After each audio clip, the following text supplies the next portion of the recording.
doctor Alberto Díaz, la posibilidad de participar con ustedes. Es un honor y un placer estar en este curso de actualización sobre cuidado crítico en obstetricia.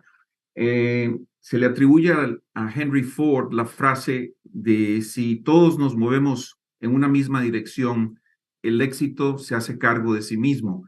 Y definitivamente este tipo de esfuerzos multinacionales, si Dios lo permite, van a lograr una difusión de esta información y un impacto en la morbimortalidad por diversas causas que afectan a nuestros pacientes.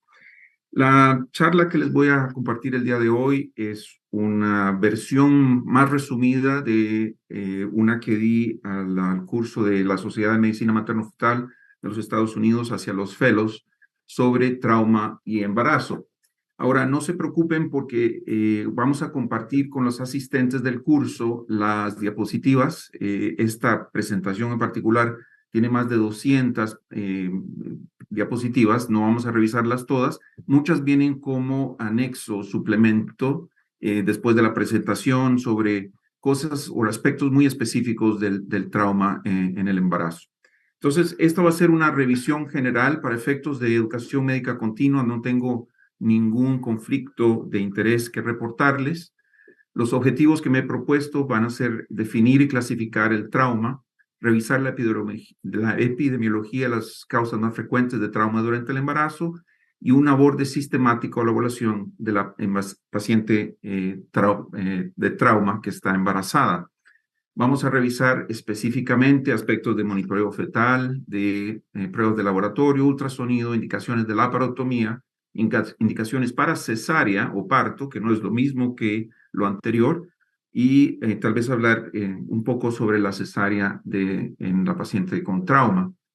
Hay algunos aspectos de medidas adjuntas al tratamiento, como transfusión, inmunoprofilaxis con el ROGAM, si se quiere, o la inmunoglobulina anti-D, la profilaxis contra el tétano, que van a estar por propósitos de tiempo en el material adicional. Sí quisiera, antes de terminar, mencionar algo sobre los aspectos preventivos y el rol de nuestros colegas, el rol nuestro, si se quiere, en la prevención de trauma, que a diferencia de muchos de los aspectos que vamos a estar discutiendo o hemos discutido el día de hoy y mañana, esta es una de las patologías en la cual la prevención juega un papel importante en la disminución de la morbimortalidad.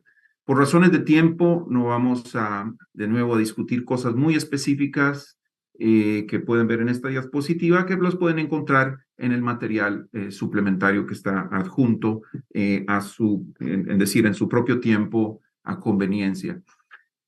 Tenemos que hacer la diferencia también de que el trauma del cual vamos a hablar el día de hoy no se refiere a trauma obstétrico o trauma del nacimiento o trauma neonatal. Lamentablemente, el conocimiento que tenemos actualmente en relación al manejo del trauma se basa más que todo en estudios animales, en estudios o reportes clínicos retrospectivos y en opiniones de consenso, guías de consenso, y muy infrecuentemente sobre evidencia sólida o específica durante el embarazo. Como ustedes saben bien, las pacientes embarazadas frecuentemente se excluyen de protocolos de manejo, ya sea medicamentosos o de tratamiento en general. Representan una población menor de las pacientes de trauma y frecuentemente se les excluye de los estudios que tienen que ver con resultados, y por lo cual la literatura está sobre representada por series de casos y reportes de pequeñas series de pacientes. Como tal, la evidencia que existe puede, interpretarse desde el punto de vista o como de opiniones expertas, si se quiere, más que guías propiamente aplicables al embarazo. Esto debe al caso al día de hoy, no existen ninguna guías de manejo que sean apoyadas por ninguna sociedad médica importante sobre la resucitación de la paciente de trauma en un departamento de emergencia. Trauma, como ustedes saben, proviene de la palabra griega trauma, que quiere decir herida, y en resumen puede definirse como la injuria corporal debido a transferencias de energía que pueden ser física, química, eléctrica o térmica. Este es un ejemplo de una paciente con un accidente de tránsito. Pueden ver la equimosis que le provocó el cinturón de seguridad, una fractura pélvica, puede ser una evisceración, una quemadura o un rayo que le cayó a esta paciente. La extensión de las lesiones dependen de varios aspectos. Uno de ellos es el mecanismo de la lesión. Puede ser, por ejemplo, un accidente de tránsito va a ser muy diferente que el trauma causado por una lesión eléctrica. La magnitud de ese trauma, no es lo mismo tener un accidente de tránsito donde apenas se golpearon los automóviles con un vuelco de varias veces del vehículo por la duración de las lesiones. Si una paciente, por ejemplo, esto aplica sobre todo al trauma químico o el eléctrico, a la localización de la lesión. No es lo mismo un balazo en un pie que un balazo en la cabeza. La edad de la paciente por el trauma pediátrico o el trauma en el paciente senil, o las características y comorbilidades de la paciente, incluyendo en el caso nuestro el embarazo.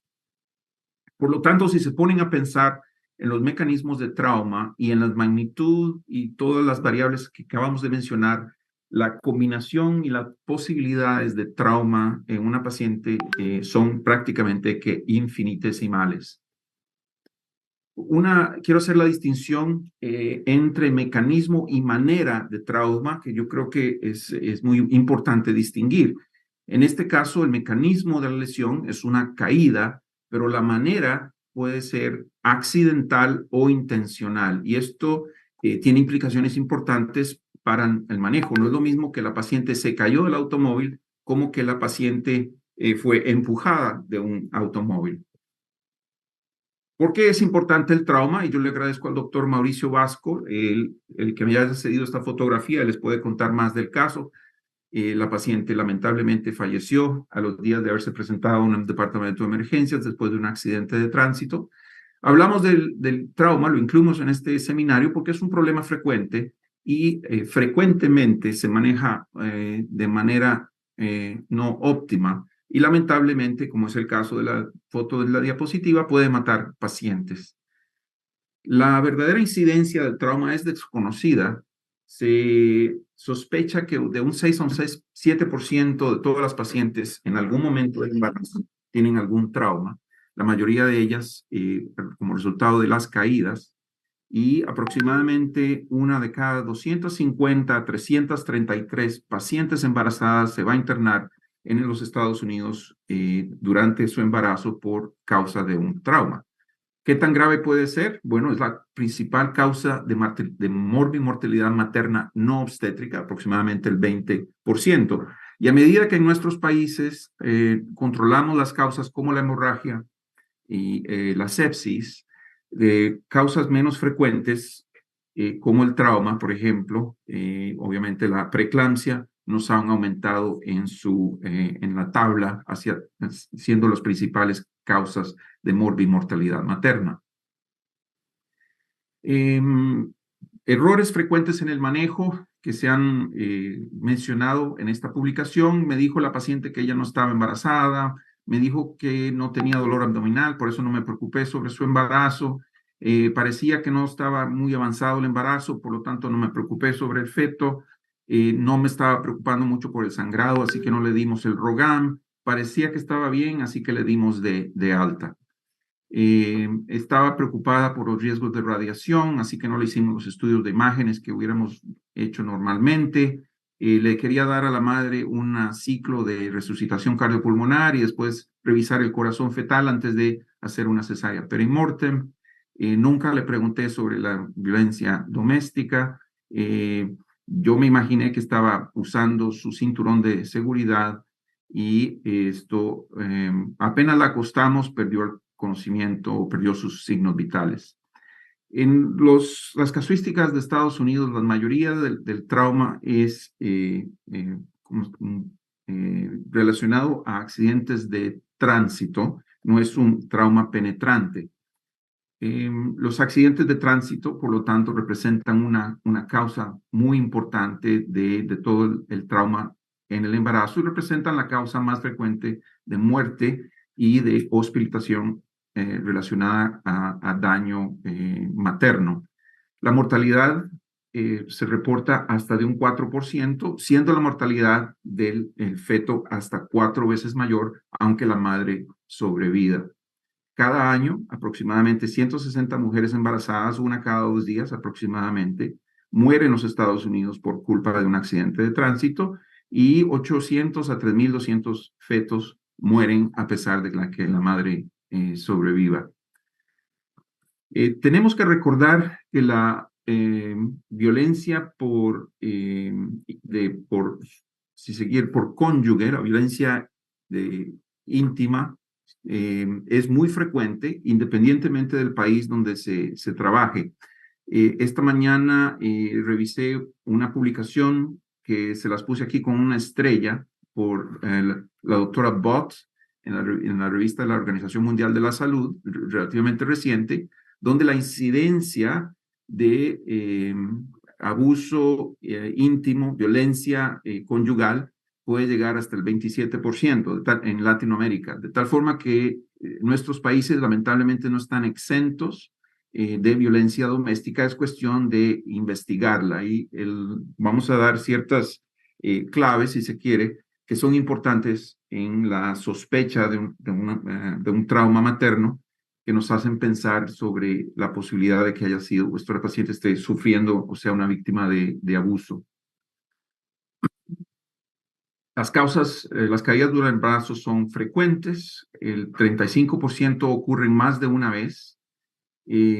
Si se pregunta, y esto es uno de los pocos estudios que se ha hecho sobre caídas durante el embarazo, donde muestra la incidencia por mes del embarazo, un cuarto de las pacientes se han caído en algún momento y el 1.5% llegan al hospital con consultas de contracciones de pretérmino o amenazas de parto de pretérmino. En esta revisión de la doctora Icosi sobre la base de datos nacionales de trauma en Estados Unidos, las pacientes embarazadas tienen ciertas ventajas, tienden a ser más jóvenes que las pacientes no embarazadas, tienden a tener scores de lesión más bajos, tienden a tener una mortalidad más baja, están en el hospital menos tiempo, tienden a tener menos shock en la presentación. Sí tienen de manera no significativa más violencia doméstica que las otras pacientes que no están embarazadas, menos suicidios y más utilización de el cinturón de seguridad. Entonces, estos datos nos dan, sin embargo, una falsa impresión de esta población de pacientes en cuanto a riesgo de trauma. La traspolación, si se quiere, o los otros datos que no se pueden inferir, si se quiere, por esta tabla, quiere decir que aproximadamente el 12% de estas pacientes fueron víctimas de violencia, que el 13% están usando alcohol, el 20% estaban usando drogas y que una tercera parte de estas pacientes no estaba usando el cinturón de seguridad, que es uno de nuestros, digamos así, variables para intervenir en cuanto a la prevención. El trauma afecta los patrones de lesión durante el embarazo. Tienden a haber menos lesión torácica y de la cabeza por razones obvias, como lo puede demostrar esta diapositiva. Y por otro lado, hay más trauma abdominal y por ende fetal a medida que la gestacional aumenta. La mortalidad tiende a disminuir para ciertos tipos de trauma, particularmente el trauma penetrante, porque precisamente el embarazo y el feto, de cierta forma, protegen a la madre de lesiones más graves. Ahora, la influencia del trauma en el embarazo, lamentablemente, como ustedes saben bien, se asocia a aumento en el riesgo de aborto, desprendimiento placentario, ruptura de membranas de pretérmino, parto prematuro y ruptura uterina, además de muerte fetal, aluminización de eritrocitos, embolismo de líquido amniótico y embolismo de vellosidades coriales se ha reportado como consecuencia del trauma materno. Algo que es muy interesante, que se ha confirmado por estudios tan recientes como publicados por el doctor Maxwell hace un par de años, es que la paciente que ha sufrido un trauma durante su embarazo, si sobrevive, si se quiere, el episodio agudo sin mayores consecuencias, a pesar de eso, va a tener tasas aumentadas de desprendimiento, parto de pretérmino, cesárea, mayor muerte fetal y riesgo de distrés respiratorio en el neonato y muerte materna. Y esta correlación con la muerte materna se ha visto que puede persistir por hasta 10 años, por razones que no se desconocen, pero el trauma probablemente, aunque haya sido mínimo, deberíamos anotarlo en el expediente como uno de los problemas, si se quiere, a recordar que la paciente tuvo durante su embarazo, porque los riesgos persisten más allá del manejo del episodio agudo de trauma. Ciertos factores predictivos de muerte fetal incluyen, obviamente, la muerte materna o el coma de la mamá, la lesión uterina directa, ya sea por arma de fuego o o arma penetrante, arma blanca, una lesión torácica alta o un índice torácico alto, por actividad uterina, por anormalidades de la frecuencia cardíaca fetal, por acidosis. Vamos a ver, no está respondiendo.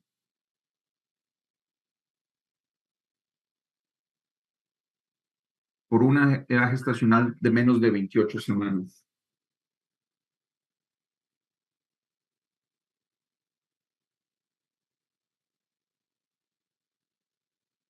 En cuanto a las consideraciones fetales, como hablábamos anteriormente, el trauma penetrante es mucho menos frecuente que el trauma contuso en el embarazo, de los cuales la mayoría de ellos son representados por accidentes de tránsito, secundariamente por caídas.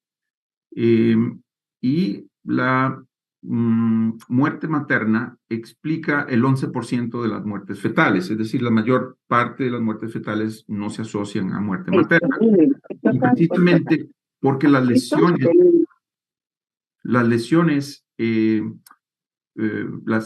lesiones traumáticas más leves son las más frecuentes por el hecho de que se asocian con una muerte fetal de hasta un 5%. La mayor causa de muerte fetal precisamente son los traumas. Mire, Carlos, que te dio hoy el sábado para que tengas, el domingo. Alguien tiene que, por favor, poner mute a su micrófono, por favor. Bien mala, mamá. ¿Cuánto? Podemos hacer ciertas diferencias, consideraciones de trauma contuso con el trauma penetrante en el embarazo. Como decíamos, el contuso es más frecuente. Aquí están las causas, ya las mencionábamos. Los mecanismos pueden ser tanto accidentales como intencionales, y factores que contribuyen son el alcohol y las drogas. El trauma penetrante es afortunadamente menos frecuente. Se asocia a heridas de arma blanca o heridas de armas de fuego. Puede ser usualmente intencional, muy rara vez es accidental, o puede ser intencional pero infligido. Y como hablábamos, el factor contribuyente en estos casos es abuso doméstico. Las complicaciones más frecuentes del trauma contuso son contracciones, desprendimiento de placenta, la ruptura uterina y la muerte fetal, como decíamos, aún en el trauma que es menor o considerado menor. Usualmente la necesidad para cirugía es baja. El trauma penetrante tiene más riesgo de lesión fetal y muerte fetal, y como saben, es el que se asocia a una cefalización de las lesiones, como hablaba la doctora que me precedió, por las modificaciones entre otras cosas, de la localización del diafragma. Una lesión torácica baja puede resultar en una lesión abdominal, de tal forma que las sociedades de trauma, por ejemplo, recomiendan la colocación de tubos de tórax de 1 a 2 espacios intercostales más altos que lo que haríamos en una paciente no embarazada. Y la necesidad para cirugía es bastante alta. Este es un caso en Irán de una paciente que no quería el embarazo y se disparó en la vagina con un fusil, como pueden ver el proyectil en la cabeza del bebé. En este caso, esto es un bebito que fue adoptado de una madre originalmente de Brasil, que fue acuchillada durante su embarazo y el embarazo continuó y más adelante el bebito empezó con convulsiones que fueron evaluadas y se documentó una herida en la cabeza como resultado del arma blanca. El manejo de la paciente embarazada se puede diferenciar en el manejo prehospitalario y el manejo hospitalario. Y como ustedes lo saben muy bien, la sobrevida de estas pacientes, sean embarazadas o no, se basa en la fortaleza de un sistema de manejo de trauma, donde la respuesta inmediata y el cuidado médico en la escena es probablemente tan importante o más importante que el cuidado definitivo en el lugar donde nosotros usualmente nos hacemos cargo de las pacientes. Entre uno y otro, obviamente, está el transporte a un centro de trauma especializado. En cuanto al cuidado prehospitalario, si alguna vez les toca, y lamentablemente a todos nos toca a veces parar por algún accidente donde hay heridos, los procesos de extricación de una paciente de un automóvil son los mismos, los procesos de estabilización son los mismos, 2 vías endovenosas de alto calibre se recomiendan. Cosas que son diferentes para la paciente embarazada o particulares, como sabemos, es el desplazamiento del cúbito lateral izquierdo de al menos 15 grados, si tiene más de 20 semanas, la suplementación con oxígeno, la intubación temprana o con umbral bajo y de acuerdo a las guías de manejo canadienses, con las cuales yo estoy de acuerdo, si la paciente tiene un estado mental alterado, la colocación temprana de una sonda nasogástrica. Si la paciente tiene un trauma penetrante con objetos como este cuchillo, estos se deben estabilizar, no los vamos a quitar en ningún momento porque puede ser que el coágulo que está estabilizando, manteniendo al paciente con vida, se vaya a desplazar cuando removamos el objeto y vamos a tener que llevar al paciente a la morgue en vez de a emergencias. Así que estos objetos son más bien estabilizados y se lleva al paciente como tal al hospital. El uso de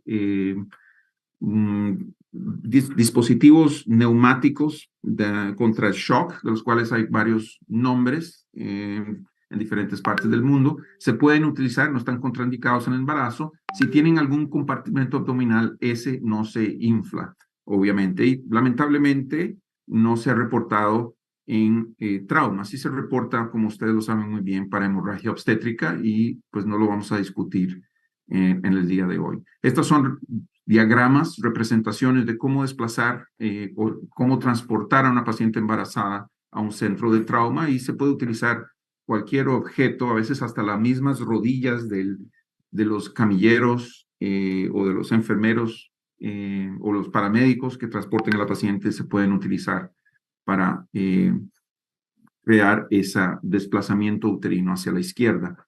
Esta es una paciente que, como ustedes recuerdan, lamentablemente ahorita tenemos 2 conflictos armados en los cuales las pacientes embarazadas o los civiles en general no están respetados. Esta foto es de Ucrania del año pasado. Esta paciente lamentablemente resultó víctima de un bombardeo en la maternidad donde estaba y a pesar de que fue transportada, falleció junto con su bebé horas más tarde después de que esta fotografía fue tomada. Van a ver una diapositiva sobre consideraciones de trauma en el embarazo durante terrorismo o conflictos armados al final de la presentación. La mayoría de las pacientes embarazadas por sí solas deben transportarse a un centro reconocido de trauma. Factores que son independientes de riesgo son la taquicardia, dolor precordial, la pérdida de la conciencia y un embarazo en el tercer trimestre. Idealmente, en el transporte debiera haber una comunicación entre la ambulancia y el centro de emergencias, pues para tener el equipo listo para el manejo de esta paciente. Y lo que se comunica usualmente son los signos vitales, las intervenciones que se han hecho en el campo, el estado general de la paciente, a veces en la escala de Glasgow, por ejemplo, y el mecanismo de la lesión. El cuidado del trauma severo, así como del cuidado crítico en general, de todas las condiciones que vamos a discutir entre hoy y mañana, como ustedes lo saben muy bien, dependen de un esfuerzo multidisciplinario. Y cuando entran a un cuarto de emergencias en un hospital donde hay un centro de trauma, usualmente es una escena muy caótica donde hay diferentes tipos de personas, desde mensajeros que están trayendo, llevando exámenes, hasta técnicos de laboratorio, enfermeras, anestesiólogos, obstetras, cirujanos, etcétera. Tenemos que hacerlo mejor para comunicarnos de una manera efectiva. Ciertas recomendaciones al respecto son, primero, que no hay que panicar. El pánico no le ayuda a nadie. Esto no es, ¿cómo se llama? Ciencia muy sofisticada, si se quiere. Hay ciertos principios que aplican a todas las pacientes. El aire tiene que entrar y salir, el oxígeno es bueno, la sangre tiene que circular, hay que parar por ende el sangrado y hay que poner las cosas que están salidas a donde pertenecían. Esos son principios de trauma, de manejo muy, muy generales, pero aplicables. En Estados Unidos, la disposición, la organización del trauma, del equipo de trauma, tiene su orden, no es tan caótico como pareciera en la observación. El asistente, que es el que va a dar, ¿cómo se llama?, sus recomendaciones al team leader, que usualmente va a ser un residente de año mayor o un fellow, es el que va a sentarse a los pies de la paciente. Hay alguien que maneja la vía aérea, usualmente van a haber 2 miembros del equipo a cada lado de la paciente y una enfermera asistiendo, puede ser a cada lado de los miembros del equipo de trauma. Así que si ustedes les corresponde entrar, hablen siempre con el médico que esté, identifíquense y hablen con el médico que está a los pies de la paciente. Y de nuevo, a veces, aunque nuestro rango sea de profesor o de profesor asistente o profesor asociado, a veces hay que ayudar a cortar las ropas de la paciente y no hay ninguna actividad que sea lo suficientemente menor como para que ustedes no puedan ser un miembro del equipo ayudando en lo que se pueda en ese momento. Ahora, como vemos, las lesiones usualmente son como el fuego, nos distraen y nos llevan la atención hacia cosas que tal vez no son lo más importante en ese momento. Entonces, lo que tenemos que hacer es abordar la paciente de manera sistemática. Lo que primero vamos a hacer son las funciones vitales, en lo que se ha llamado la evaluación primaria de estas pacientes. La vía aérea, la respiración, la circulación, la disfunción y la exposición de las lesiones. Esta evaluación se hace sumamente rápido, dura en teoría menos de 1 minuto. Tenemos que ver que la vía aérea esté permeable, que los esfuerzos respiratorios de la paciente. Si tenemos un oxímetro de pulso, lo aplicamos en ese momento. Y circulación con control de la hemorragia. Esto es diferente de una paciente, por ejemplo, que puede estar chocada por sepsis o chocada por condiciones como tromboembolismo pulmonar, del cual hablaba la colega anteriormente. En estos pacientes lo que vemos es la perfusión central y distal con medidas clínicas. Como ven, no existe aquí la presión arterial. Si tenemos tiempo, le hacemos una presión arterial, pero se refiere a la evaluación clínica de la perfusión central y distal. Y obviamente si vemos alguna fuente de sangrado, la vamos a comprimir en ese momento para mantener la sangre adentro, como decíamos. Estas son las condiciones que el ATLS espera que descartemos o evaluemos cuando hacemos esa evaluación inicial, porque son causas que van a matar al paciente en minutos si no las identificamos. La obstrucción de la vía aérea, el neumotórax de tensión o el hemotórax, el neumotórax abierto, el tórax inestable, el shock hipovolémico, la hemorragia masiva y el shock espinal. La inmovilización de la columna vertebral cervical es una prioridad, pero descartarla no lo es. Así que una vez que la inmovilizamos, van a encontrar el material suplementario de cómo evaluar y quitar o hacer la evaluación de la columna. Vamos a encontrar 3 situaciones: el paciente que es asintomático y consciente, el paciente que está sintomático, le duele el cuello pero está consciente, y el paciente inconsciente. La medida que usamos para alinear la columna y abrir la vía aérea es este jaw thrust maneuver, donde ponemos el dedo índice y medio en el ángulo de la mandíbula para elevarla y abrir la boca con los pulgares para mantener la columna alineada en todo momento. La razón por la cual eso es así es que si hacen una maniobra usual para abrir la vía aérea, pueden quedarse sin paciente en los próximos segundos, como esta radiografía lo demuestra. Hay ciertas indicaciones para la vía aérea permanente. Por razones de tiempo se los voy a dejar en la diapositiva, lo vamos a hablar más adelante. Esta es la escala de Glasgow, que es una escala muy sencilla que se utiliza en todo el mundo, donde 3 es lo mínimo y es lo peor, 15 es lo normal y lo mejor. Entre más alta, mejor, y se puede dividir en la escala verbal, ocular o motora. Estos son ejemplos de evaluaciones primarias que les vamos a dar para recalcar la importancia de esta evaluación rápida. Esta es una mujer de 34 años que ha sido traída de emergencias porque su esposo la apuñaló en el abdomen izquierdo. Tiene la vía aérea permeable, está respirando 14 veces por minuto, los sonidos están, el aire está entrando de manera bilateral y similar en ambos campos torácicos, tiene un pulso de 90, una presión arterial de 130/70 y tiene un índice de Glasgow normal. La lesión, la exposición muestra una evisceración evidente en el abdomen izquierdo. Esta es una paciente de 37 años que estaba caminando y le pasó un camión por encima.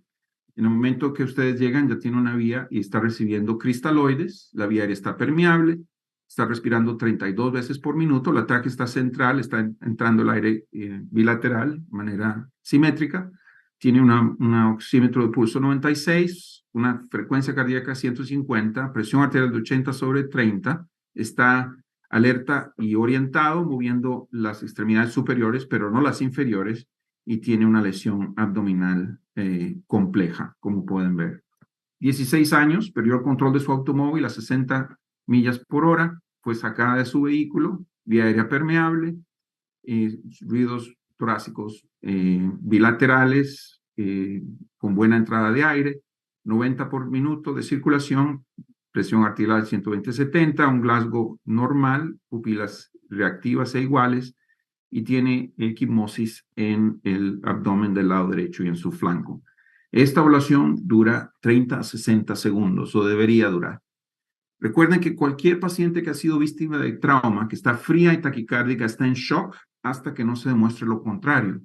Ahora, en el trauma, un shock es hemorrágico hasta que no se demuestre lo contrario. Aún así, no vean ustedes una gota de sangre, porque acuérdense que la paciente puede estar sangrando de manera interna, y en la causa, es decir, en la paciente embarazada, tenemos el desprendimiento de placenta que puede llevar a un sangrado muy significativo, lo mismo que un hematoma retroperitoneal. Este es el diagnóstico diferencial del trauma, del shock, perdón, en trauma, de lo cual vamos por razones de tiempo a pasar. Como ustedes saben, la hemorragia se puede clasificar o se ha clasificado en 4 diferentes clases. De esto se va a hablar posteriormente cuando hablemos en otros tópicos sobre hemorragia masiva, de tal forma que no vamos a perder mucho tiempo en esto. Recuerden que la paciente embarazada puede ser que no nos muestre signos hasta que tenga una pérdida de bulimia muy significativa. La hipotensión y el estado mental alterado en una paciente usualmente indica un shock de al menos clase 3, lo cual debería obligarnos a una expansión de volumen con plasma y con glóbulos rojos si la hipotensión falla si no responde con la administración de cristaloides en este momento. Como hablábamos anteriormente, el shock hipovolémico en el embarazo va a deberse sobre todo a sangrado pélvico o retroperitoneal, o una ruptura uterina o un desprendimiento de placenta en el embarazo. Así que acuérdense de esas causas. Si hay fuentes de sangrado en el control de la hemorragia, paramos el proceso como se pueda. Como ven, en las diapositivas hay diferentes formas de estabilizar fracturas pélvicas o alinear una fractura expuesta. Lo importante es que estabilicemos la paciente lo más pronto que se pueda y llevarla al centro hospitalario donde va a poder recibir cuidado definitivo, manejo definitivo. La evaluación secundaria comienza cuando la evaluación primaria básicamente se ha terminado, cuando hemos comenzado esfuerzos de resucitación en la paciente y cuando se hayan normalizado idealmente los signos vitales, aunque no siempre eso es posible. Y la forma de recordarse que es una evaluación secundaria básicamente es todos los orificios tienen que haber tenido o un dedo o un tubo. En inglés, a veces a la gente les gustan las abreviaturas. Esta es una manera de acordarse qué es lo que debe de hacerse en la paciente. A mí en particular no me gustan las mnemotecnias. Prefiero pensar de arriba hacia abajo en la cabeza, maxilofacial, el cuello, el tórax, el abdomen, la pelvis, el perineo, los orificios vaginales y rectales, neuromuscular y pruebas diagnósticas. Una paciente que es víctima de trauma y que se transfiere a un centro de trauma debe hacérsele una historia lo más básica posible. Si la paciente no es capaz de hacer la historia, los familiares, a veces la gente de las ambulancias, sabe algo más que no se ha anotado. Esta AMPL es una abreviatura que quiere decir alergias, medicamentos, enfermedades previas y embarazo, la última comida y los eventos relacionados al accidente. Estos son, si se quiere, las evaluaciones que hacemos, comenzando con la historia y de pies a cabeza la evaluación secundaria de estas pacientes, en las cuales lo único que me voy a detener es en el abdomen y en el periné, porque si hay una obstetra presente en la sala de trauma, la paciente está embarazada, deberíamos marcar el fondo uterino, ponerle el tiempo a esa medición. Y no hay nadie mejor que un ginecobstetra para hacer un examen vaginal, porque a veces no solo vamos a saber las condiciones del cuello, pero si hay sangrado, ruptura de membranas o inclusive alertar a los colegas de trauma de que hay una deformidad en la pelvis y fracturas palpables. Así que en relación a la comparación de un cirujano o un obstetra haciendo un examen vaginal, pues preferiblemente el obstetra. El examen de FAST es factible durante el embarazo, tiene una bastante buena sensibilidad de hasta un 83%. Estas son imágenes, si se quiere, reales de pacientes que hemos coleccionado con el tiempo y nosotros estamos acostumbrados a ver líquido amniótico, a medir bolsas de líquido amniótico. El principio es básicamente el mismo y yo les recomiendo a los obstetras que tienen máquinas de ultrasonido que se aventuren fuera del útero para ver vejiga, riñones, hígado de vez en cuando. Requiere ver muchos normales para reconocer uno anormal, pero cuando ven uno normal es fácil de diagnosticar. En una sala de emergencias, la paciente embarazada va a distinguirse, si se quiere, 4 posibilidades.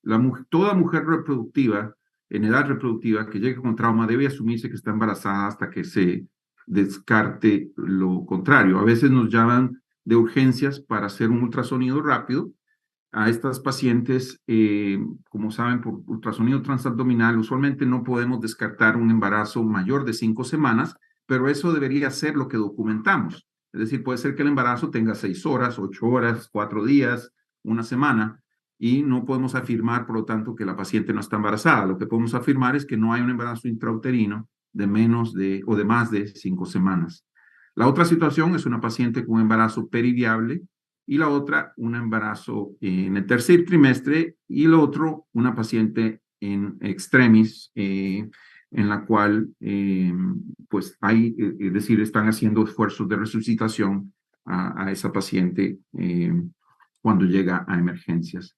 Hay muchos algoritmos sobre manejo de embarazo y cuando hay muchos de una cosa es porque usualmente no hay uno que sea mejor que otro. Así que yo se los dejo para que los exploren a su tiempo. Nosotros les vamos a decir cómo manejamos nosotros a las pacientes embarazadas. Y es una modificación básicamente de varios algoritmos. Ya hablamos del manejo prehospitalario, que está a la izquierda de la positiva, y de la evaluación primaria. Y cuando llega la paciente va a estar, sea estable o inestable. Si la paciente está inestable, a pesar de medidas de resucitación, y han pasado 4 minutos de resucitación cardiopulmonar, nosotros, si la paciente tiene más de 23 o 24 semanas, vamos a hacer una cesárea perimortem. Si la paciente está estable, en ese momento se le hace la evaluación secundaria y tenemos dos situaciones, o tiene un feto vivo o tiene un feto muerto. Independientemente de la edad gestacional, si tiene la paciente un feto muerto, tiene una posibilidad de desprendimiento y de coagulabilidad de consumo muy alta. Después de haber estabilizado las lesiones de la madre, inducimos el parto en esta paciente. Exámenes de laboratorio que normalmente pedimos son el hemograma completo, el grupo RH, una tinción de Klein-Howard-Bethke, una prueba de drogas en orina, un nivel de alcohol, pruebas de coagulación y opcionalmente un lactato y gases arteriales, depende de la situación. Si la paciente está estable, después de hacerle la evaluación secundaria, el feto está vivo, tratamos las lesiones maternas y si tiene más de 23 semanas, iniciamos un monitoreo fetal electrónico continuo, sea en la unidad de cuidado intensivo quirúrgico, sea, si el hospital la tiene, una unidad de cuidado intensivo obstétrico, sea en sala de partos. Un concepto importante que puede matar a las pacientes es que en ningún momento una prueba diagnóstica debe diferirse por el bienestar, pensando en el bienestar del bebé si va a beneficiar a la madre. En otras palabras, cualquier cosa que el cirujano quiera obtener en cuanto a imágenes, no tenemos que preocuparnos por el riesgo de radiación fetal.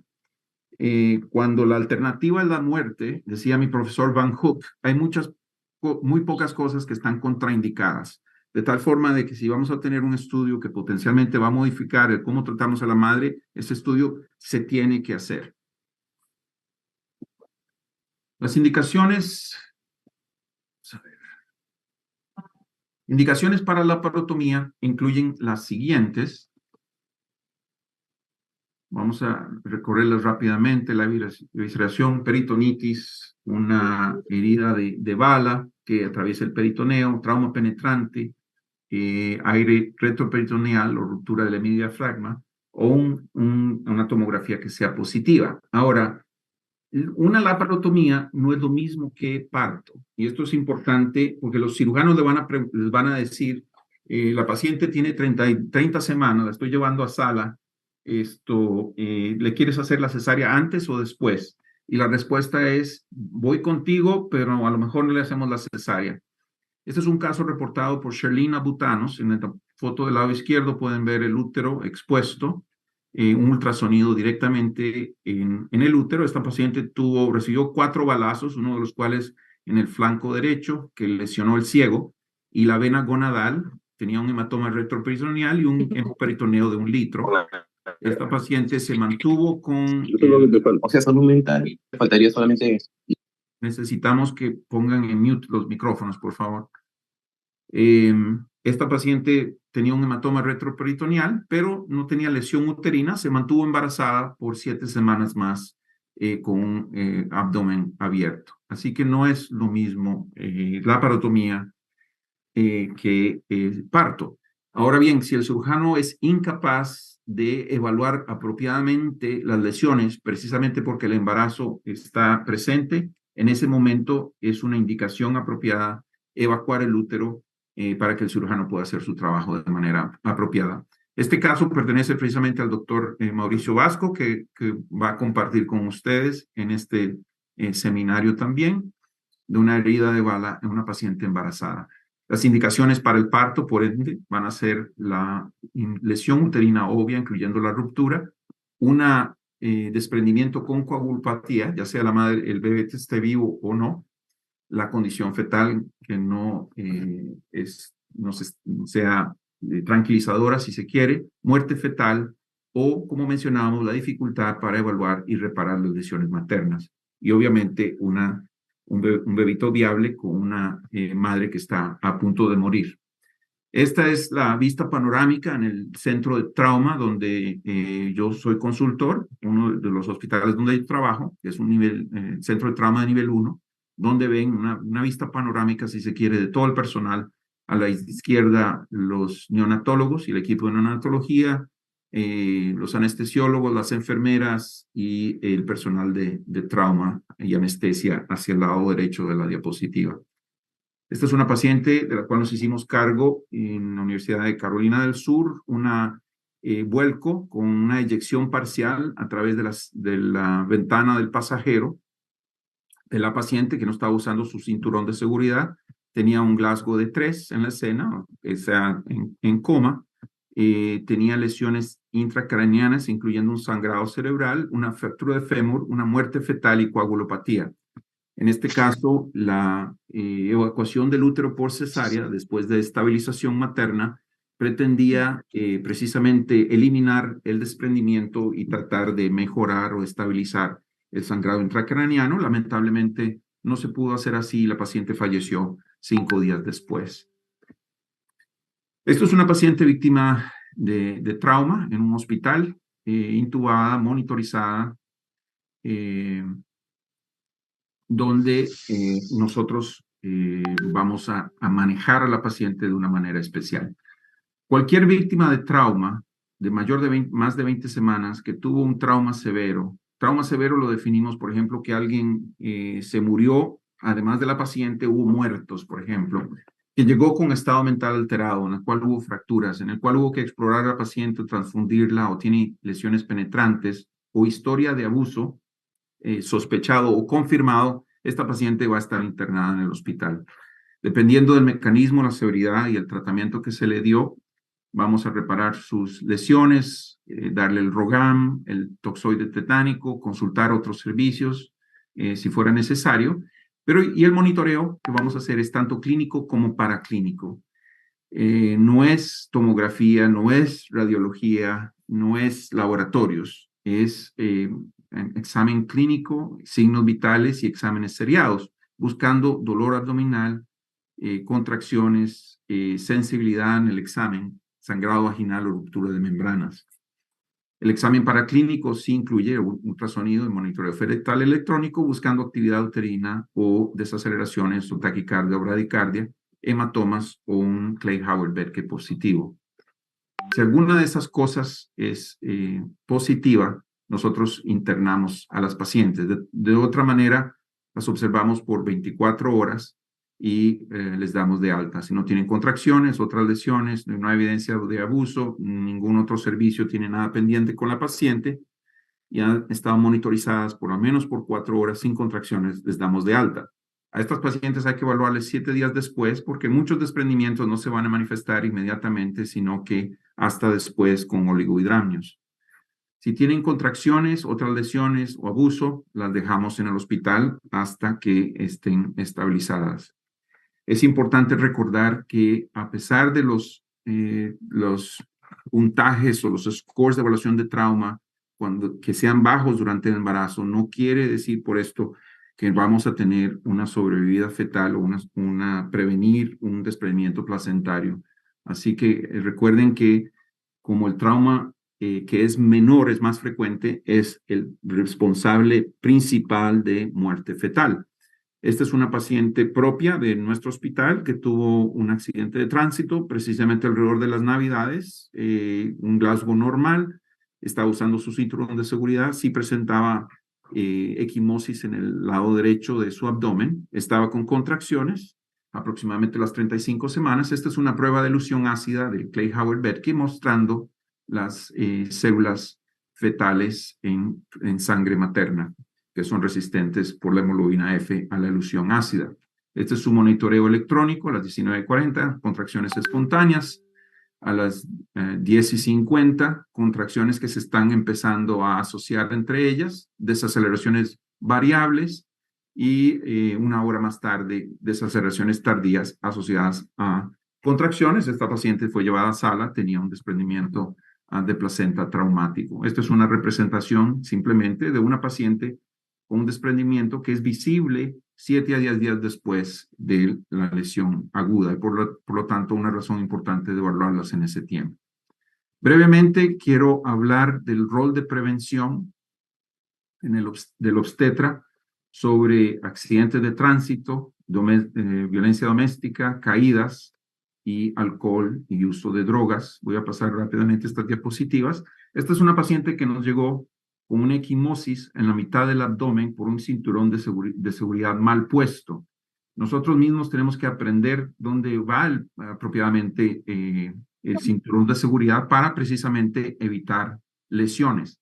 Esta paciente tenía un desprendimiento oculto que llevó a un retardo de crecimiento severo, simétrico y a un parto de pretérmino. Más tarde les enseñó el feto. Y hay investigación prospectiva que demuestra que el uso apropiado de cinturón de seguridad en la paciente embarazada disminuye, de hecho, el riesgo de parto de pretérmino y muerte fetal.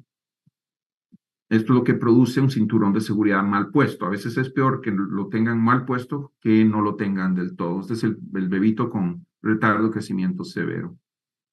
Hay cierto desarrollo para modelos, si se quiere, modificados de cinturones de seguridad para pacientes embarazadas. Estos no están, digamos, disponibles para la venta en este momento. Puede ser que veamos en el futuro algo de eso.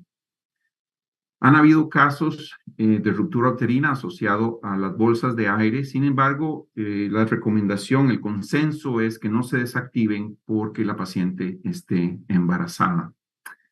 La violencia doméstica afecta a todas las razas, afecta a todas las edades. Y si no preguntamos, nunca vamos a averiguar.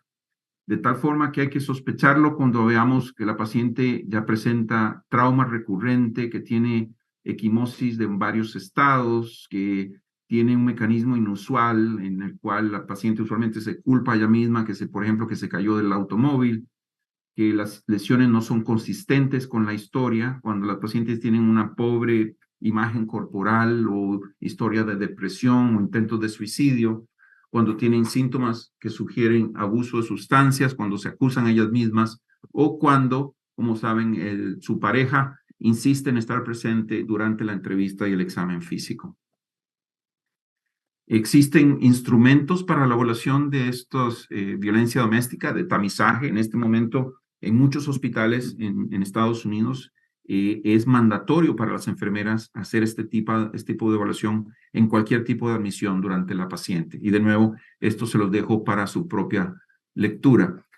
Muchas pacientes nos llegan a la clínica vistiendo sus mejores hábitos, muy coquetas, con tacones altos, y hay que mencionarles que esta es la mejor forma para tener un accidente, que se doble el tobillo y que la paciente se caiga y tenga un traumatismo abdominal. Así que hay que recomendarles contra eso. Y por supuesto, pues el uso de drogas, como diría Homer Simpson, es bastante lógico que aumenta el riesgo de lesión traumática durante el embarazo y debe desaconsejarse a todas las pacientes. Como mensajes finales, quiero mencionar o recalcar que que el trauma durante el embarazo no es inusual, que durante el embarazo un trauma menor no quiere decir que no vaya a tener consecuencias, que todos los traumas deben ser evaluados, que la muerte fetal puede asociarse y de hecho se asocia a trauma materno a veces mínimo, que el manejo del trauma severo es multidisciplinario, que una mamá muerta va a resultar en un feto muerto, que el riesgo del embarazo continúa después del trauma y que todos meritamos una vida libre de violencia. Y con eso quiero terminar mi intervención con un fuerte abrazo desde Houston, Texas, para todos ustedes. De nuevo, es un honor y un placer participar en este seminario. Voy a hacer lo mejor que pueda para estar con ustedes en el momento de la discusión, por si hay alguna pregunta. Y de nuevo, esta presentación la vamos a compartir porque tiene materiales adicionales, incluyendo referencias y otros detalles sobre cesárea de trauma y aspectos que tienen que ver con transfusión y Clay Howard-Betke, etc. Muchas gracias por su atención y su paciencia, porque sé que probablemente me excedí del tiempo. Y de nuevo, un fuerte abrazo a todos. Muchas gracias, Alberto, por incluirme y por esta magnífica actividad. Gracias.